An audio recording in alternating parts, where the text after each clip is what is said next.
Alrighty, you ain't going to see much in this video, believe me. I want to talk about some of the sources and stuff I get some of my financial information from.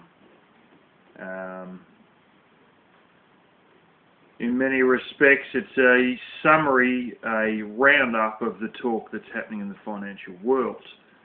I'll watch a few different financial channels. Mike Maloney of silvergold.com, Chris Duane of Truth Never Told, and RT. A little while ago, Tony in his Off-Grid News, OGN, mentioned one of my videos where I had talked about OPEC, and he said that Saudi Arabia was planning to crash the US dollar. Well, in fact, what I actually said was that Saudi Arabia, or more specifically OPEC, buying US bonds as part of their deal back in 1971 with Richard Nixon, is what was keeping the US government afloat financially. Now, there's plenty of channels that, good old conspiracy theorists, some of the crap that comes out there, oh gosh. I've seen one of them get in a big panic, one commenter on a conspiracy theorist channel get in a panic that if refrigeration, like if power stations go down, it'll take down refrigeration with it. If refrigeration goes down, those in the United States will starve to death. Well, plenty of times you don't even need refrigeration in the US from what I gather. All you got to do is just open the door. I've never seen snow in my life, but I know that's a pretty good way of storing food. I also know there's such a thing as dehydrated food. I've got dehydrated food in the cupboard behind me in the form of beans, and in a giant cardboard box beside me in the form of mushrooms and greens. And other things like potatoes store well for a long period of time and whatnot. But anyway, I'm getting off track here. Many conspiracy theorist channels, financially related ones, it's all squealing like a little pig, sounding a lot like Chicken Little. The sky is falling, the sky is falling. There is a group of about 5 or 6 old blokes in their 70s, in their early 70s. There's also one guy who's about 45 years old as well, who are always on the harp that the economy is only months from going downhill. Get into gold and silver now. In September 2014, I heard one of these old guys go that we'll be lucky if the US dollar will last beyond December 2014. And this was in September 2014. Now they're out there hammering on that next September, when China opens up the CIPS, that's going to be the end of it all. Every time, it's only a few months away. And a lot of these guys, you'll know them when you see them, because they're all in their early 70s and they're all on the hop about the US being finished. I don't believe that there will be necessarily, Russia was going to try it only if China was going to be on board during the time of the GFC, but I don't think there will necessarily be a country who will set out to destroy the US dollar, full stop. And I completely believe that no one country could finish the US dollar. Russia couldn't do it on its own, even China couldn't do it on its own. There is what they call the hegemon, which is commonly seen as the BRICS nations, which is seen as an up-and-coming alternative. And it won't be that one place will deliberately say we're going to bring down the US dollar. It won't even be a cluster of places that deliberately go out to bring it down.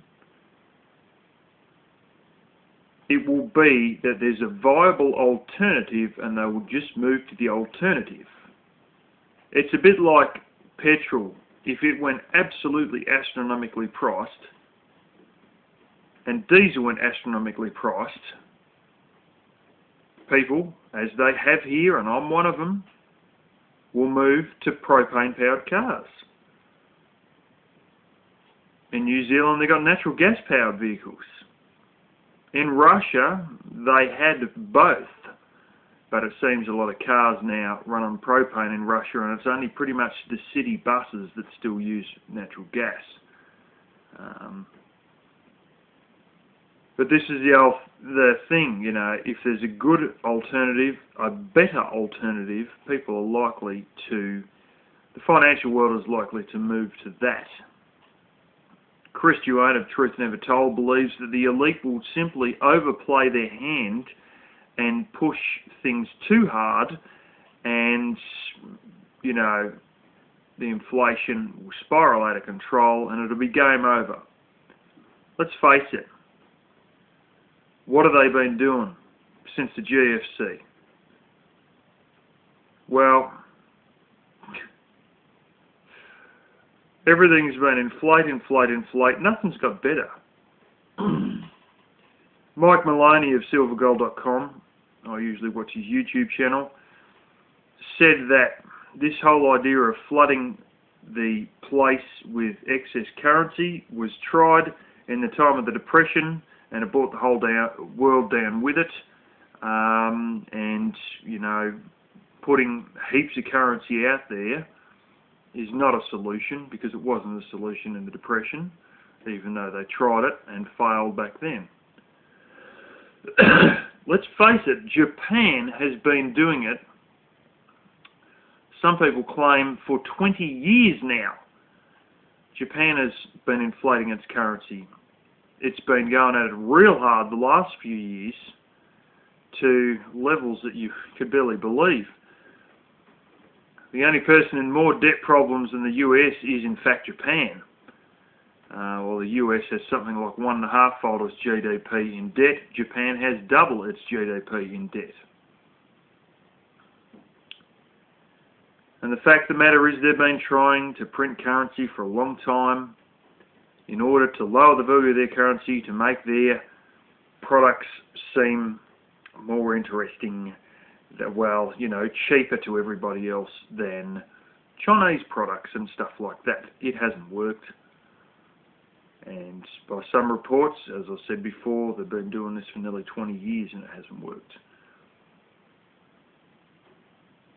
Now,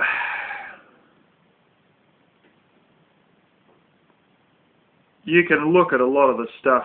Mike Maloney, I like to watch him a bit because he's one of the, so many people, it's just like listening to a bunch of squawk and sulphur-crested cockatoos, or put it another way, it's like listening to a bunch of squealing pigs. It's all panic, panic, panic.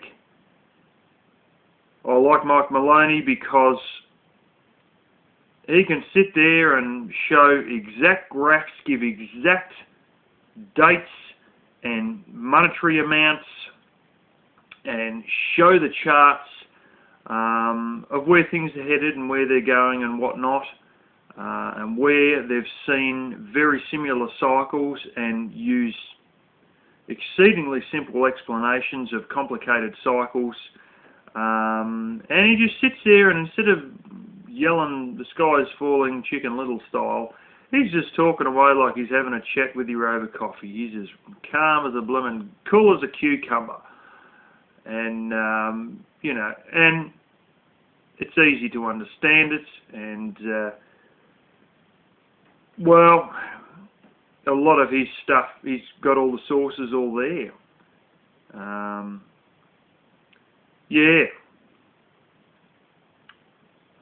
there's some belief, such as Christiane of Truth Never Told, that it will be the end of fiat currencies altogether. It'll just be, everyone will go down. And I don't know if that's got to be the case. In some ways I hope it's the case, because it's the way to flush the bullshit out of the system properly. But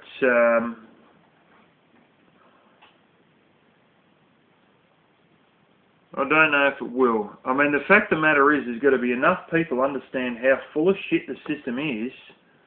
I've got cats getting on the table. Very good, Putty Tat.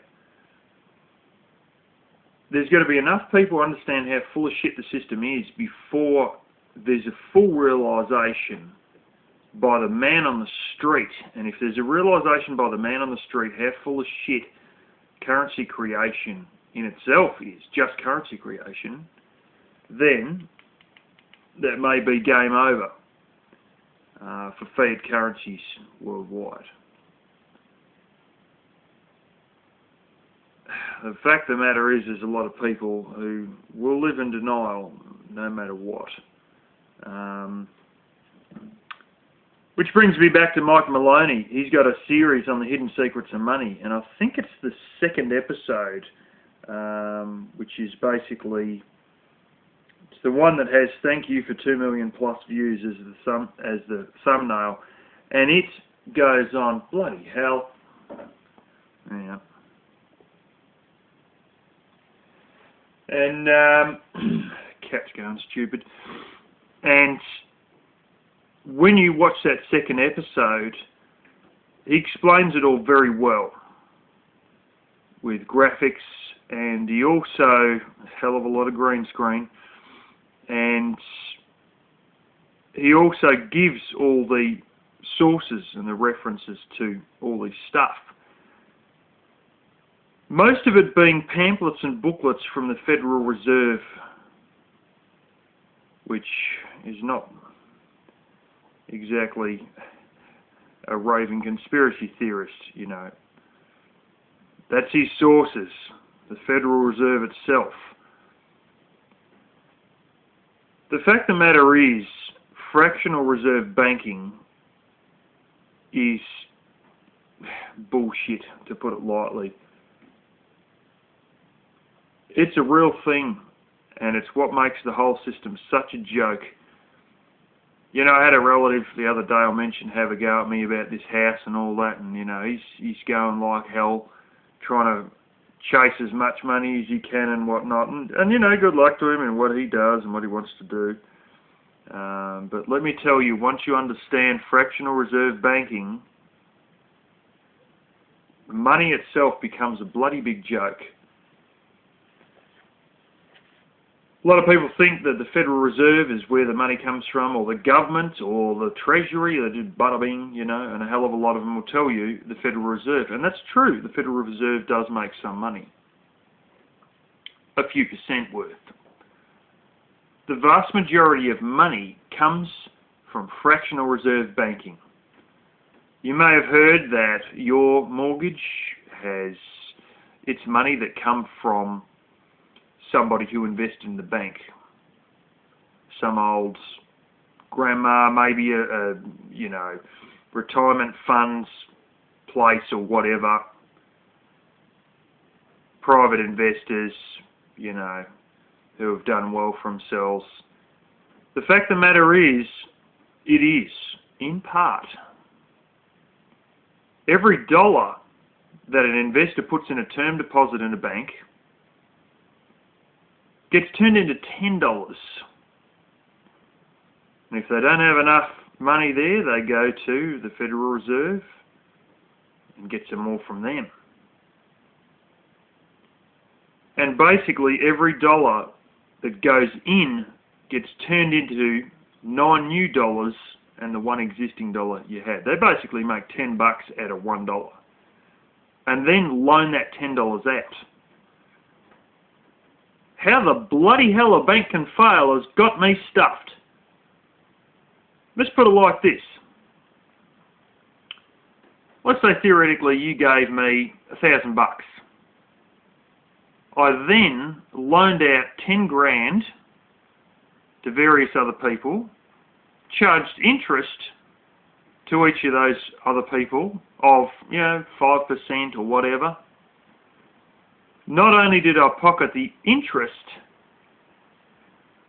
I had also made a whole mass more extra money, not on the interest of 5% of that $1,000 you gave me, but on the 5% interest of the 10,000 that I magically created out of thin air with the 1,000 that you gave me. Which sort of means that in effect, I'm getting 50% interest on what you gave me. So that means I'm making $500 a year off that $1,000 you gave me. And at the end of the day, I've only got to pay you back 2% on that $1,000. So I've got to pay you back, what's that work out? $20. And I've made 500. Yeah. If I paid you $200, it'd be 20% interest.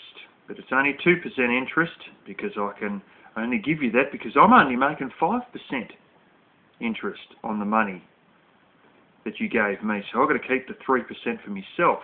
The reality is I'm not keeping 3%, I'm keeping 47%. And then paying you $20 a year interest while I've made 500 interest. And if one or two default, I mean, so what? Didn't I make 9,000 of that $10,000 out of thin air? I did. Bernie Madoff was right when he came out and he said, during one of their interviews with him, after he was nabbed, the whole government is a Ponzi scheme.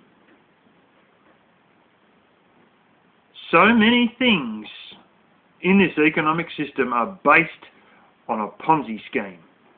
I mean, you can slice and dice it and stuff around and, quite honestly, all the complexities and the renamings and the this and that, a lot of shit is basically not much different these days from Enron, except now it's acceptable to do that same shit. Jeff Skilling, I believe, is getting out in 2018. He's probably wondering why the hell he's still in jail. If he was to, and he probably does know some of the shit that's going on today. But a lot of this stuff is essentially a Ponzi scheme. You look at Social Security, the people on it are being paid for by the people who are working now. That's a bit of a backfire of China's one-child policy. That, there's a sudden drop in the population after about 1978 or whatever it was when they brought out the one-child policy. And their system might have a few troubles as a result. But a lot of things are all dependent on an increasing population, on an increasing number of people entering the system. Now that doesn't just include Social Security. I believe that if there was a sudden reversion of all the recent immigrants to Australia, and say we lost 20% of the people in Australia, say a little civil war started or some shitstorm started like that, I reckon a lot of these recent immigrants would just, be straight back home in 5 minutes. And there'd be a mass exodus.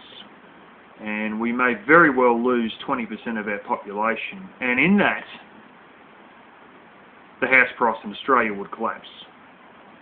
The house price in Australia, I believe, is bolstered much by a large amount of continued immigration. That's another Ponzi scheme. Whether I'm completely correct on that is one thing, it might not be. But I believe that's another Ponzi scheme. And there's more to it than that. A lot of things are, particularly in the financial world. Now, Ponzi scheme is just like a pyramid scheme. It's where you're not got to have more people entering the system to hold up the existing people already in it.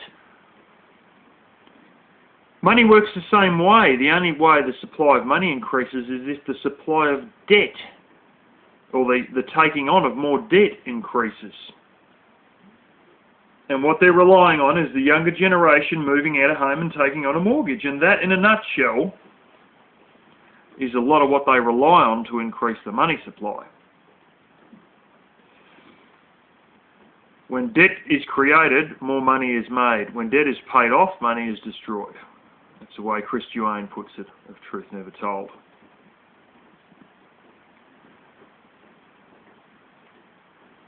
So in all of that,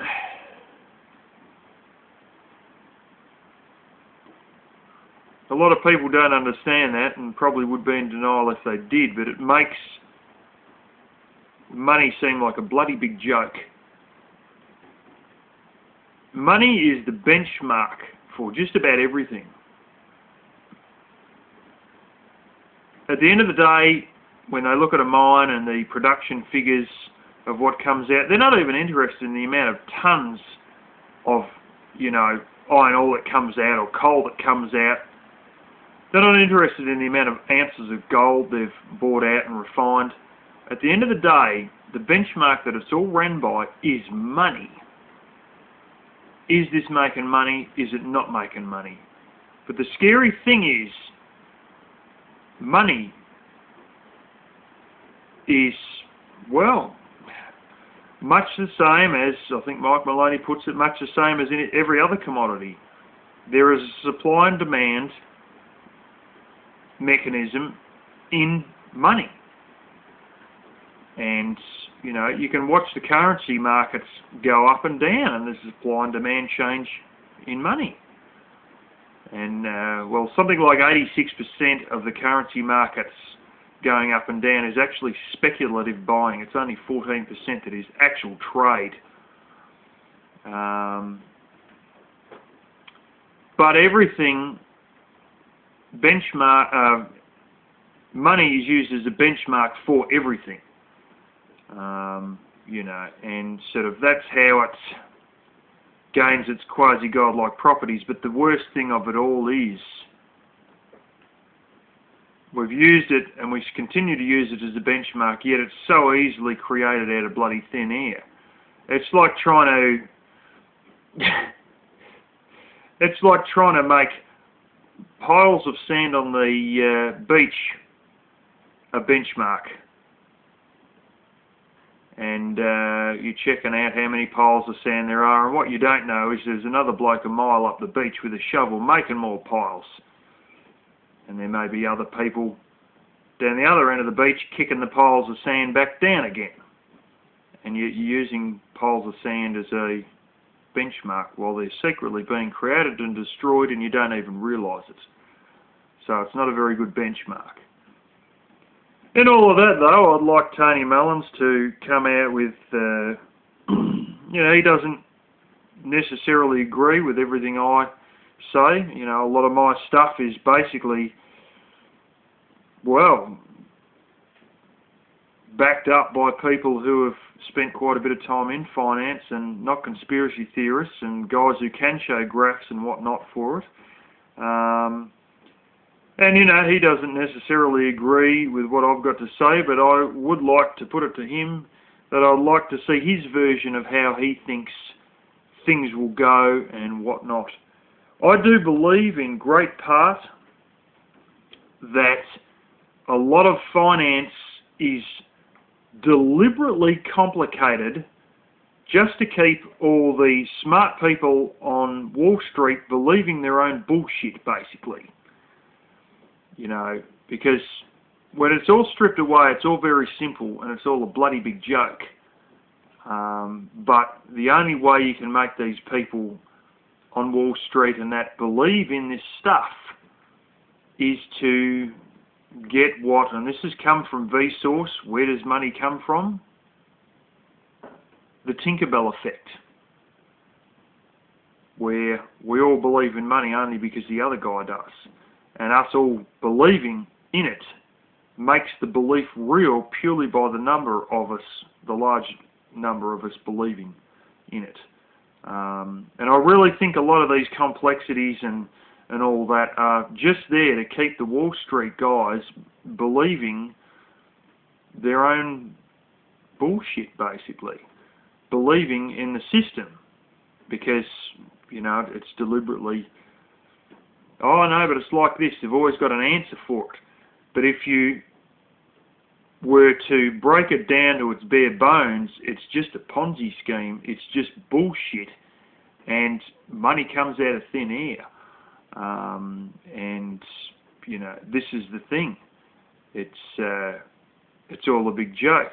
Just think of it like this, I'll put it in Mike Maloney terms. If money's such a solid thing, when the first dollar was made and then it was loaned out, interest was demanded on that first dollar that was loaned out. So where was the money for the interest going to come from? Well, they had to create more debt to give somebody money who was, well, the person who got paid in credit enough to pay their own debt. Little bit complicated, he explains it a bit simpler. But yeah, I'd be interested to hear what Tony Mullins has to say and his theory on it all. And there's been a lot of stunts that have been tried in the past, and quite simply, most of them haven't worked.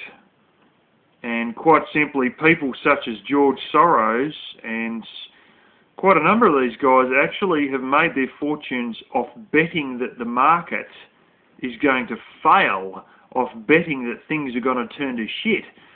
And, you know, with one thing that happened between the exchange rate mechanism between the British sterling pound and the German mark at the time of the reunification of Germany, George Soros put a bet on that, more than he was worth. He put $10 billion bet on it. And he came out on top. And in one government announcement, he made $10 billion. And most hedge funds do make their money out of other people turning to shit, basically.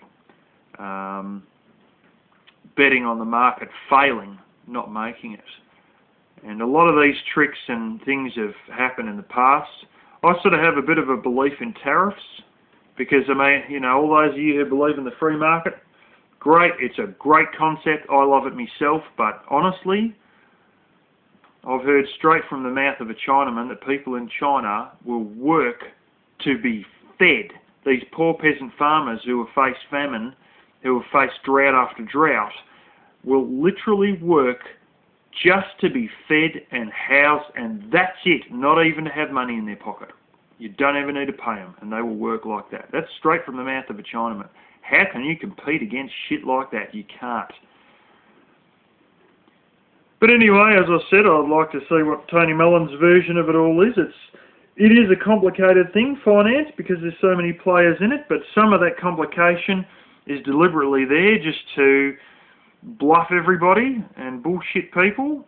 But they believe in their own bullshit. The Tinkerbell effect is in control in many aspects, and Bitcoin is not the answer at all, and I'll make a video on that one day. And I look forward to seeing how Tony believes things will go down. I honestly think, just got to add this on the end, so many things are stretched to breaking point at the moment in the financial system. The old Saudi king, I don't think it'll be OPEC not buying the US dollar that'll bring it all down. So many things are stretched to their limits. I really couldn't tell you what would blow. I can tell you there's going to be a domino effect that will take everything else down, but I don't know exactly what is going to burst, because it could be anything, because everything now is stretched to breaking point, you know.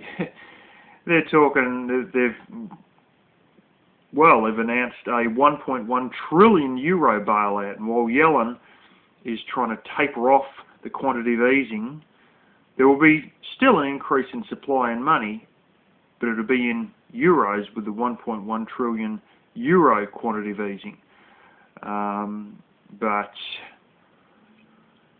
you know, anything could blow. Many people believe it'll be the derivatives market, because the most money is actually in that, and they say that if the Federal Reserve was to lift interest rates to 2%, that'll be the end of the derivatives market, and that'll bring everything down. The fact is, everybody at the moment's broke. Even China is now facing the collapse of their property bubble that they made to give the factory workers who lost their jobs in the GFC a new job building apartments. Only people with any money left is probably Saudi Arabia. But anyway, we will see how it all pans out, and I will never put a date on it, and I will never tell you exactly what thing is likely to blow, because you won't know until it happens. And I look forward to seeing what Tony has to say on his theories of the collapse of the US dollar, and if or how or however he reckons that may happen, or how he reckons the mechanics of that are going to play out.